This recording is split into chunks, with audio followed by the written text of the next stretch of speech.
بسم اللہ الرحمن الرحیم۔ میرا نام ناصرہ خانم ہے۔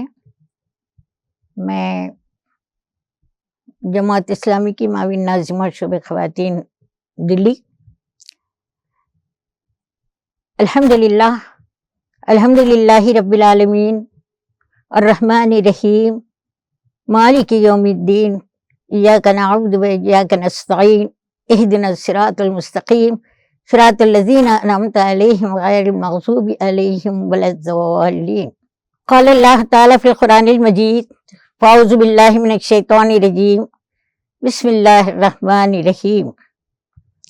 یا ایہا الذین آمنوا کتب علیکم الصیام کما کتب علی الذین من قبلکم لعلکم تتقون۔ محترم ناظرین، السلام علیکم رحمت اللہ۔ الحمدللہ اللہ تعالیٰ کا ہم بے پایاں شکر احسان ادا کرتے ہیں۔ اس نے ہمیں ماہ صیام کی مبارک ساعتوں سے قریب کر رہا ہے۔ ہم اللہ تعالیٰ سے دعا کریں گے کہ اللہ تعالیٰ ہم تمام کو اس مبارک مہینے کے زیادہ سے زیادہ رحمتوں کو سمیٹنے کا موقع عطا فرمائے اور یہ مبارک مہینہ اسلام کی سربلندی کے لیے ذریعہ بن جائے۔ جیسے کہ آپ جانتے ہیں، رمضان کے مہینے کے تعلق سے اللہ کے نبی صلی اللہ علیہ وسلم نے فرمایا شہر عظیم، رمضان کا مہینہ عظمتوں والا مہینہ۔ پھر آپ نے یہ بھی فرمایا شہر رمضان مبارکن، رمضان کا مہینہ برکتوں والا ہے۔ یہ حقیقت ہے کہ ہمارا تصور بھی اس کی عظمت کی بلندوں کو چھو نہیں سکتا، اور نہ ہماری زبان اس کے رحمتوں کا احاطہ کر سکتی ہے۔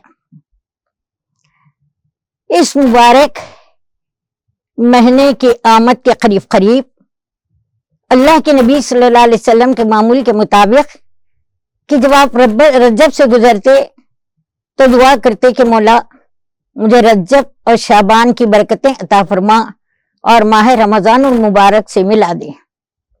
آپ اور ہم بھی یہ دعا کریں گے۔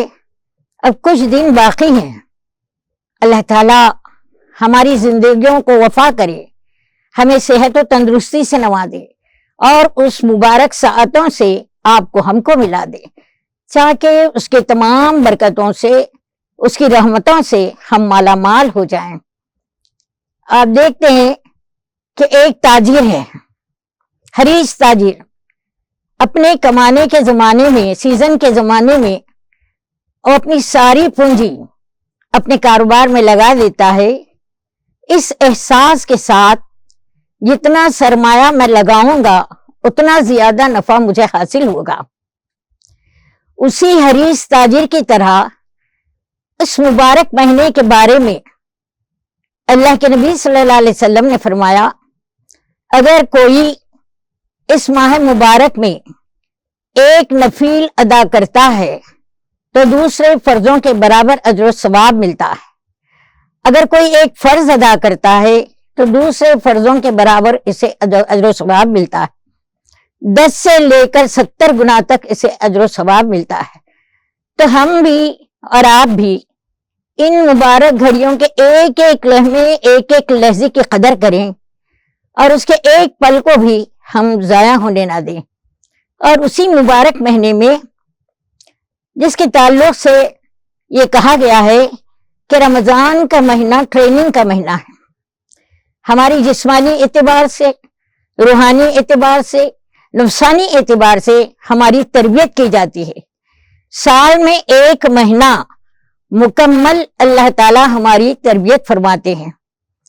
اللہ تعالیٰ اپنے بندوں سے بے انتہا پیار کرتا ہے، وہ اپنے بندوں کو جہنم میں ڈالنا نہیں چاہتا، اسی لیے سال میں ایک مرتبہ اللہ تعالیٰ نے اس مبارک مہینے کو مختص کر دیا تاکہ میرے بندے بندیاں اس مبارک گھڑیوں کو پانے کے بعد اپنے گناہوں کی تلافی کا سامان کریں، گڑ گڑا کر ندامت کے آنسو بہاتے ہوئے اپنے پروردگار کو راضی کر لیں اور اپنی آخرت کو بخیر کرنے کی کوشش کریں۔ اسی مبارک مہینے میں اللہ تعالیٰ نے 2 ہجری میں رمضان کے روزوں کو فرض کیا ہے، اور یہ روزہ، اس کا اصل منشا کیا ہے؟ اللہ تعالیٰ 2 ہی الفاظ میں یہ فرماتے ہیں کہ لعلکم تتقون، شاید اس کے ذریعے سے تمہارے اندر تقوی پیدا ہو جائے، پرہیزگاری پیدا ہو جائے۔ تقوی کیا ہے میری عزیزو؟ کسی پرند یا چڑیا کا نام نہیں ہے۔ تقوی نام ہے خدا کے خوف کا، خدا کے ڈر کا، خدا کی خشیت کا۔ تقوی یہ ہے کہ آدمی دنیا جہاں کی ساری برائیوں سے بچتے بچاتے ہوئے صرف اور صرف بھلائیوں کا خوگر بن جائے، نیکیوں کو سمیٹنے والا بن جائے، بھلائیوں کو حاصل کرنے والا بن جائے۔ اسی تقوی کے تعلق سے امیر المومنین حضرت عمر رضی اللہ تعالی عنہ دریافت کرتے ہیں اے ابی بن کعب رضی اللہ تعالی عنہ سے، اے ابی تقوی کسے کہتے ہیں؟ تو آپ نے فرمایا اے امیر المومنین، آپ کو کسی ایسے راستے سے گزرنے کا اتفاق ہوا ہے جس کے دونوں طرف خاردار کاٹی دار جھاڑی ہے اور راستہ بہت ہی تنگ و تاریک ہے۔ تو حضرت عمر رضی اللہ تعالیٰ عنہ نے فرمایا 12 مجھے ایسا اتفاق ہوا ہے۔ تو پھر آپ نے فرمایا ابی بن کعب رضی اللہ تعالیٰ عنہ نے، اے امیر المومنین، آپ اس راستے سے کیسے گزر جاتے ہیں؟ تو آپ نے فرمایا میں اپنے دامن کو سمیٹ لیتا ہوں اور بالکل بچتا بچاتا ہوا اس راستے سے چلا جاتا ہوں، گزر جاتا ہوں، تاکہ میرا دامن ان کانٹوں میں الجھ کر نہ رہ جائے۔ تو حضرت ابی بن کعب رضی اللہ تعالیٰ عنہ نے فرمایا اے امیر المومنین، بس یہی تقوی ہے۔ یہ دنیا خاردار کاٹی دار جھاڑی ہے، راستہ بہت ہی تنگ و تاریک ہے، اس کے اطراف و اکناف میں ساری گندگیاں پھیلی ہوئی ہیں، خرابیاں برائیاں چو طرف پھیلی ہوئی ہیں۔ اس دنیا میں رہتے بستے ہوئے یہ عارضی جھوٹی چمک و دمک میں اپنے آپ کو ملوث کر لینے کی بجائے اگر انسان اللہ تعالیٰ کی اطاعت کرتا ہے، فرمانبرداری کرتا ہے، اس کے ڈر اور خوف کو اپنے دل میں جاگزی کر لیتا ہے، ہر وقت ہر گھڑی اس سے ڈرتے ہوئے خوف کھاتے ہوئے اپنی زندگی کو گزارتا ہے، تو بس یہی تقوی ہے۔ اللہ تعالیٰ کو ایسا ہی تقوی مطلوب ہے کہ اپنی زندگی میں ایسا ہی تقوی اختیار کرے، ہر وقت ہر گھڑی یہ احساس ہو کہ میرے خدا کی نگاہیں میری طرف لگی ہوئی، میرا خدا مجھے دیکھ رہا ہے، ایک لمحے ایک لحظے کے لیے بھی میرے خدا کی نگاہیں مجھ سے اوجھل نہیں ہیں، ہر جگہ ہر مقام پر ہر گھڑی میرے خدا کی نگاہیں میری طرف لگی ہوئی، اور میں جو کچھ کہہ رہی ہوں سن رہی ہوں میرا خدا دیکھ رہا ہے، سن رہا ہے۔ یہ احساس کے ساتھ جو اپنی زندگی کو گزارتا ہے تو بس وہی تقوی ہے، اور انہی کے لیے بشارت دی جا رہی ہے ان اکرمکم عند اللہ اتقاکم، بے شک اللہ تعالیٰ کے نزدیک اسی کا مقام اعلیٰ و عرفہ ہوگا جو اپنے تقوی میں بڑا ہوا ہوگا، جو پرہیزگار ہوگا، نیکوکار ہوگا۔ اور اللہ تعالیٰ ارشاد فرماتے ہیں ان اللہ یحب المتقین، بے شک اللہ تعالیٰ پرہیزگاروں کے ساتھ ہے، نیکوکاروں کے ساتھ ہے۔ اس نیکیوں کو ہم اس مبارک مہینے میں بے انتہا سمیٹنے کی کوشش کریں گے، ایک لمحے کے لیے بھی ہم اس سے غافل نہیں رہیں گے۔ وہ اوصاف تقوی کے اعلیٰ اوصاف حمیدہ اپنے اندر پیدا کرنے کی انشاءاللہ ہم کوشش کریں گے، ایک پل بھی ہمارا ضائع ہونے نہ پائے۔ اور یہی وہ مبارک مہینہ ہے جس میں اس مبارک مہینے کو اور اہمیت دی گئی ہے۔ اللہ تعالیٰ فرماتے ہیں شہر رمضان الذی انزل فیہ القرآن، رمضان مبارک مہینہ ہے جس میں قرآن نازل کیا گیا، جو واضح تعلیمات پر مشتمل، حق اور باطل کا فرق کھول کر رکھ دینے والی ایسی کتاب ہے جو اللہ تعالیٰ نے آپ کے ہمارے درمیان میں نازل کی ہے۔ ان مبارک گھڑیوں میں زیادہ سے زیادہ قرآن پاک کے حقوق کو ہم ادا کرنے کی کوشش کریں گے عملی طور پر۔ زیادہ سے زیادہ کثرت کے ساتھ اللہ کے کلام پاک کی نہ صرف تلاوت کریں گے بلکہ اس میں غوطہ زن ہوتے ہوئے بڑی گہرائی کے ساتھ اس کا مطالعہ کرتے ہوئے قرآن کا فہم اپنے اندر پیدا کرنے کی کوشش کریں گے اور اس میں ڈوب کر ہم جاننے کی کوشش کریں گے قرآن ہم سے کیا کہہ رہا ہے، کس راستے کی طرف ہمیں بلا رہا ہے، کیا حکم ہمیں دے رہا ہے، کون سا کام کرنے کی وہ اجازت دیتا ہے، کون سے کام سے وہ منع کر رہا ہے، یہ احساس ہمارے اندر پیدا ہو۔ ہم دیکھتے ہیں قرآن پاک کا مطالعہ کرتے ہیں تو یہ بات ہمارے سامنے آتی ہے سورہ مائدہ کی یہ آیت، وَمَن لَّمْ يَحْكُم بِمَا أَنزَلَ اللَّهُ فَأُولَٰئِكَ هُمُ الْكَافِرُونَ، کہ جو شخص اللہ کی بھیجی ہوئی ہدایت کے مطابق اپنی زندگی میں فیصلہ نہیں کرے گا دراصل وہی کافر ہے۔ پھر اسی سورہ مائدہ میں اللہ تعالیٰ یہ بات ارشاد فرماتے ہیں وَمَن لَّمْ يَحْكُم بِمَا أَنزَلَ اللَّهُ فَأُولَٰئِكَ هُمُ الظَّالِمُونَ، کہ جو شخص اللہ کی بھیجی ہوئی ہدایت کے مطابق اپنی زندگی میں فیصلہ نہیں کرتا دراصل وہی ظالم ہے۔ پھر اسی صورت میں اللہ تعالیٰ فرماتے ہیں وَمَن لَّمْ يَحْكُم بِمَا أَنزَلَ اللَّهُ فَأُولَٰئِكَ هُمُ الْفَاسِقُونَ، کہ جو شخص اللہ کی بھیجی ہوئی ہدایت کے مطابق اپنی زندگی میں فیصلہ نہیں کرتا دراصل وہی فاسق۔ کیا کہا جا رہا ہے؟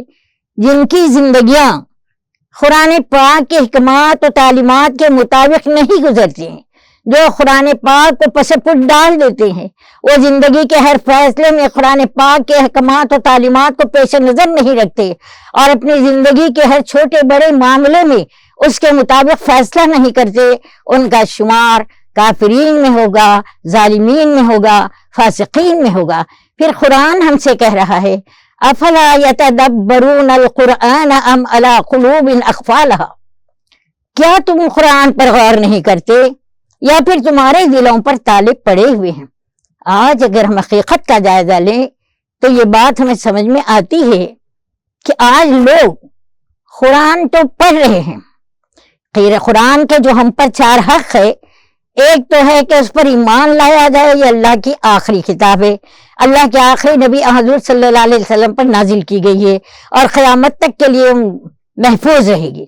دوسرا حق یہ ہے کہ اس کی تلاوت کی جائے، کس طرح سے تلاوت کی جائے، ٹھہر ٹھہر کر پڑھا جائے، خوش الحانی کے ساتھ پڑھا جائے، اچھی ادائیگی کے ساتھ پڑھا جائے۔ اور تیسرا حق یہ ہے کہ جب قرآن پڑھتے ہیں غور و فکر کے ساتھ پڑھیں اور اس کی روشنی میں اپنی زندگی کا جائزہ لے کر دیکھیں کہ کہاں تک کس حد تک عملی طور پر قرآنی ان تعلیمات کو ہم نے اپنی زندگی میں جاری و ساری کیا۔ اور آخری حق یہ ہے کہ قرآن پاک کو جب پڑھتے ہیں، سمجھتے ہیں، اس کا فہم اپنے اندر پیدا کرتے ہیں، عملی طور پر اپنی زندگی میں اس کو جاری و ساری کرتے ہیں تو اس کی باتوں سے لوگوں کو متعارف کریں، اس کے پیغام کو گھر گھر پہنچانے کا ذریعہ بنے، اور جن لوگوں کے دلوں پر بڑے بڑے تالے پڑے ہوئے ہیں دستک دے دے کر ان کے تالوں کو توڑنے کی، کھولنے کی کوشش کریں۔ ایک ایک بہن، ایک ایک ماں، ایک ایک بیٹی، ایک ایک بھائی، ایک ایک بیٹے کے کان تک اللہ کے اس کلام پاک کو پہنچانے کا آپ پر ہم ذریعہ بنے۔ ورنہ اگر قرآن پاک سے ہم دوری اختیار کریں گے، قرآن پاک کی تعلیمات کو پس پٹ ڈال دیں گے، یقیناً ذلت و خواری ہمارا حصہ بن جائے گی۔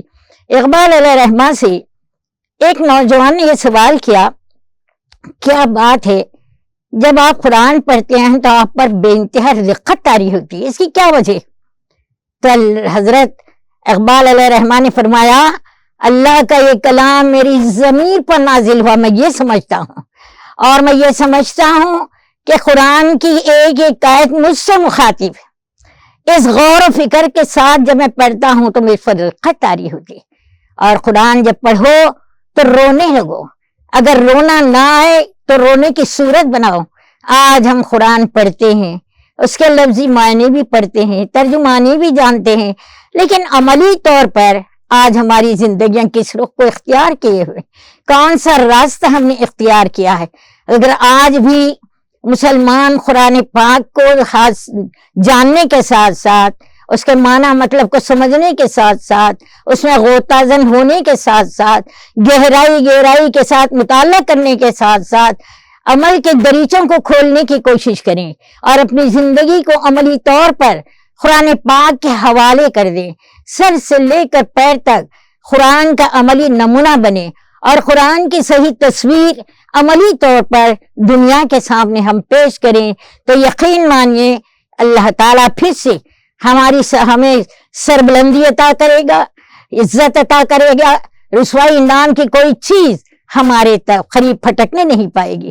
آج ہمیں ضرورت اس بات کی ہے کہ ہم اپنے غفلت کے پردوں کو چاک کر دیں.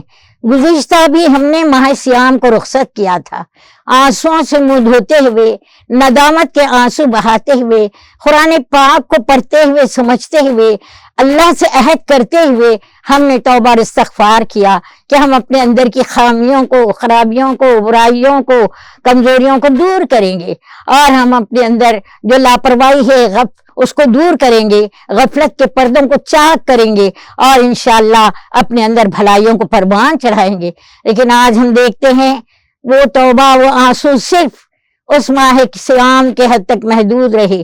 اس کے بعد پھر وہی چال ہم نے اختیار کر لی جو بے ڈھنگی چال پہلے سے ہماری تھی. آج ہم ایسا نہیں کریں گے.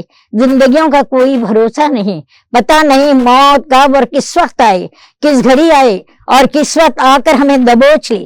ہماری آنکھ کی پتلیاں پتھرانے سے پہلے ہم اپنی زندگیوں کا جائزہ لیتے ہوئے، اپنی زندگی کو قرآن پاک کے حوالے کرتے ہوئے، زندگی کے ہر معاملے میں قرآن سے رہنمائی حاصل کرتے ہوئے صحیح اسلامی تعلیمات کو اپنی زندگی میں جاری و ساری کریں گے.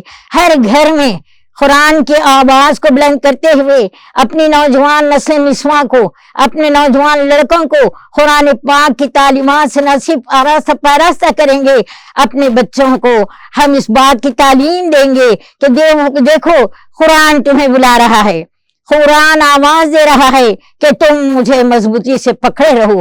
اللہ کے اس کلام پاک کو صرف ہاتھوں سے مضبوطی سے پکڑنا نہیں ہے، بلکہ اس کلام پاک کو اپنی زندگی کے ایک ایک لمحے میں جاری ساری کرنا ہے، اس کی ایک ایک آیت پر عمل کرنا ہے، اپنی پوری زندگی کو قرآن پاک کے حوالے کر دینا ہے. تبھی تو میری عزیزو یہ ہمارے رمضان کا مقصد پورا ہوگا اور تبھی تو اس کے حق کو ہم ادا کرنے والے بنیں گے. اس مبارک مہینے کے آنے سے پہلے ہم اپنی زندگیوں کا عملی جائزہ لیں، اپنی زندگی کا ہم محاسبہ کر کے دیکھیں، یہ دیکھیں کہ کہاں تک، کس حد تک ہم نے اپنے اندر کی خامیوں کو چھوڑنے کی کوشش کی، کس حد تک برائیوں کو ہم نے دور کیا، کس حد تک اللہ کے ہم مطیع فرمان بنے، کس حد تک اللہ تعالیٰ کی تعلیمات کو اپنی زندگی میں جاری و ساری کرنے کی کوشش کریں. جیسے ہی ہمیں ہماری کمزوریاں معلوم ہو جائے، ندامت کے احساس کے ساتھ آنسو بہاتے ہوئے ہم اپنے پروردگار کے حضور توبہ اور استغفار کریں، اپنے خدا کو راضی کرنے کی فکر و کوشش کریں اور اپنی زندگی کو اس کے حوالے کرنے کی ٹھان لیں تو انشاءاللہ ہمارا ماہ سیام ہمارے لیے، آپ کے لیے مبارک ثابت ہوگا. ایک واقعہ بیان کرتے اپنی بات کو ختم کروں گی. ایک بزرگ محترم تھے جو روزانہ اپنی زندگیوں کا جائزہ لیا کرتے. ایک مرتبہ بیٹھے انہوں نے اپنی زندگی کو دنوں میں تبدیل کیا. 21,500 دن ان کی عمر کے ہوتے ہیں.